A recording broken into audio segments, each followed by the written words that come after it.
Today's episode of Variant is brought to you by lynda.com. Today on Variant, I give you the history of Shazam. Welcome to Variant, where we love comics more than my wife hates pickles. For whatever reason, she has a strong hate for them. I think it's the smell. I'm your host, Arris. Today I'm going to give you guys the history of one of the most requested characters for me to do a history of episode on, and that would be Shazam and or Captain Marvel. So since I like to make you guys happy, that's exactly what I'm going to do.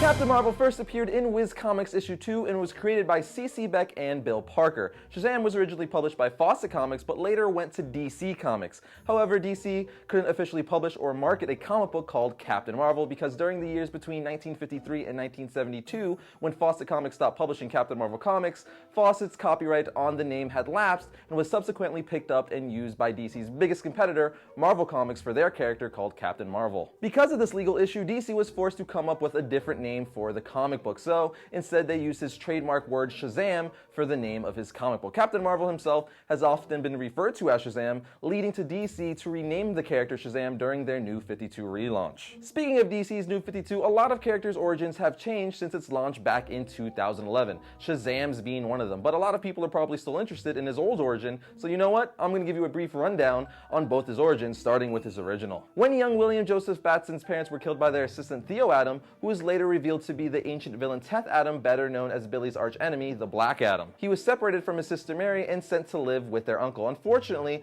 the uncle soon kicked Billy out and stole his inheritance. Living on the streets, Billy survived by selling newspapers until one day a creepy cloaked man led him to a part of the subway he had never seen before. A magical train awaited them, covered in hieroglyphics. Billy and the stranger boarded and rode the train deep into the bowels of the earth, eventually stopping in a long cavern which housed statues of the 7 deadly enemies of man. There, Billy met the ancient wizard Shazam, who had protected mankind from the 7 deadly enemies for thousands of years. Shazam had watched Billy as he had dealt with and endured the trials and hardships of his young life. Shazam was impressed with his optimism. The wizard determined Billy was the worthy and proper recipient of the power of the elders, so Billy was chosen to become Shazam's latest champion and granted the powers of the elders, Solomon, Hercules, Atlas, Zeus, Achilles, and Mercury, whenever he spoke the wizard's name Shazam aloud. So essentially, he has the power and gifts of multiple Greek gods. That's friggin' awesome. I'm a huge fan of Greek mythology, which is one of the many reasons I like Shazam so much. The name Shazam is also an acronym for the names of the elders' powers he possesses. So if you haven't caught on, it's S for Solomon, H for Hercules, A for Atlas, Z for Zeus, A for Achilles, and M for Mercury. And now you're up to speed. In the years that followed, Billy was mentored by the ghost of Shazam as he had died soon after giving Billy his powers. The wizard likewise bestowed his powers on his crippled friend Freddie Freeman and his sister Mary, thus forming the Marvel family. And just for the sake of mentioning them, you have Uncle Marvel and Hoppy as Marvel Bunny. Yes, I said Marvel Bunny. But most notably is Shazam, Mary Marvel, and Captain Marvel Jr. Now that's Captain Marvel's old origin, but let's see what his new and current origin is in DC's New 52. Billy Batson made his debut in the New 52 in the form of backup stories in the Justice League comics. The story is titled The Curse of Shazam and is written by Jeff Johns and drawn by Gary Frank. In his new origin, Billy Batson is an orphan, one of the older children living at a foster home. He meets his possible foster parents, the Vasquezes, and seems surprised that they would want him rather than a toddler or a younger kid. When they leave, he reveals his true colors, being a little douchebag. When the Vasquezes take Billy home to meet Mary and Freddie Freeman, as well as Pedro, Eugene, and Darla, he quickly negates the fact that he is part of this new family, claiming none of them are really related. This causes Darla to become upset and Mary to become really angry at Billy. After he sits in his new room looking at an old photograph of his parents at a zoo, Billy regrets the harsh words he said to Darla earlier, showing us readers that there is good somewhere in Billy's heart. Flash forward a bit, Billy is running away from two bullies. As Billy narrowly escapes the boys onto a subway, it transforms around him into a magic train and opens its doors to reveal the old mystical fortress known as the Rock of Eternity. Billy wanders the halls in awe, looking at the magical sights and touching everything as he flicks on illusions of the 7 deadly enemies of man and or the 7 deadly sins. A voice calls him down a dark hallway to the throne room of the wizard. The aging wizard claims to be the last of his brethren, the others murdered by his prior champion, Black Adam, and explains to Billy that he needs a new champion, one of pure good, to defend the realm of magic. The wizard tests Billy for pure good, but finds that he, like every other mortal, is not pure at heart. Billy argues with the wizard that pure good no longer exists due to the corrupting nature of the modern world, and the wizard sees wisdom in the boy and tests him for the embers of good. When Billy passes this test, quest, the wizard demands he speak the word Shazam,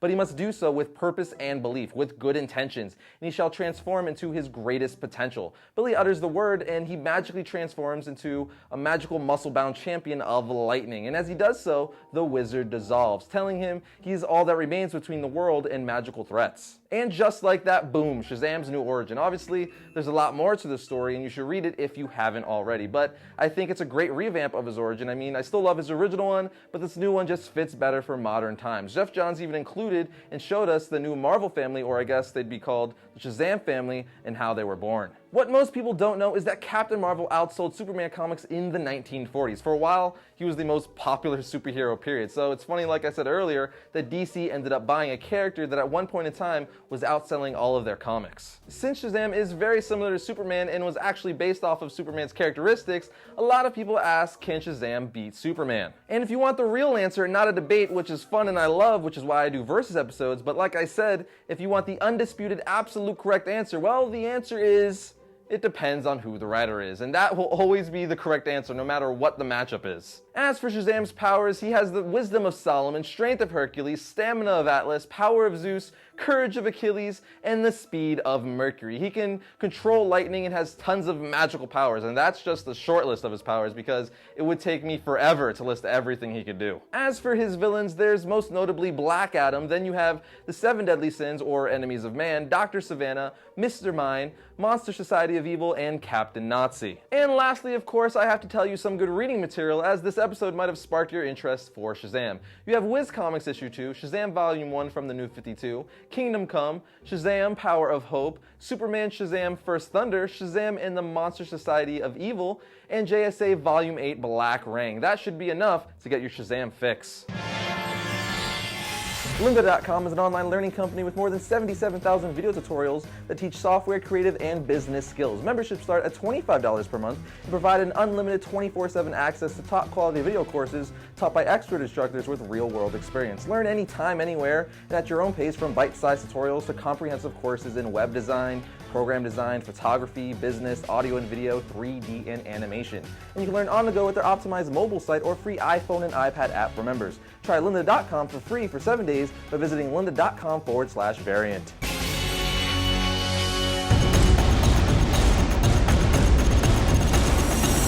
First up for Wednesday, April 30th, we have Hulk Issue 2. This issue features the return of one of the Hulk's greatest enemies, Abomination. Now we have the Amazing Spider-Man Issue 1. That's right, the Amazing Spider-Man title is back, with Peter Parker under the web spandex once again. Here we have Batman Eternal Issue 4. Batman battles Batgirl as Jim Gordon's troubles take a turn for the worse. And finally, we have Batman Beyond Universe Issue 9. The epic Justice Lords Beyond crossover starts here, following the shocking events of Issue 8. Wonder Woman is back, but where did she go, and why does she seem like she's hiding something? And that brings today's episode to a close, but leave in the comment section down below what history of episode you guys would like to see. I know a lot of you want to see an Aquaman episode. I have that in the works already, as well as a Fantastic Four history of episodes, so you guys are going to be seeing those pretty soon. Also, don't forget, this Saturday is Free Comic Book Day, which is essentially a holiday for all us comic book fans. I mean, who doesn't like free stuff? So be sure to get down to your local comic book shop to pick up some free comic books. They usually always have sales as well, so be sure to make it out if you need to stack up on some reading goodness. Until next week, though, be sure to like our Variant Facebook pages, keep up with the show, and all things comic related. You can also follow me on Twitter at twitter.com/Arris_Quinones. But I will see you guys next week when I talk about all things comics. Young William Joseph Batson. Really? I didn't think it was that bad.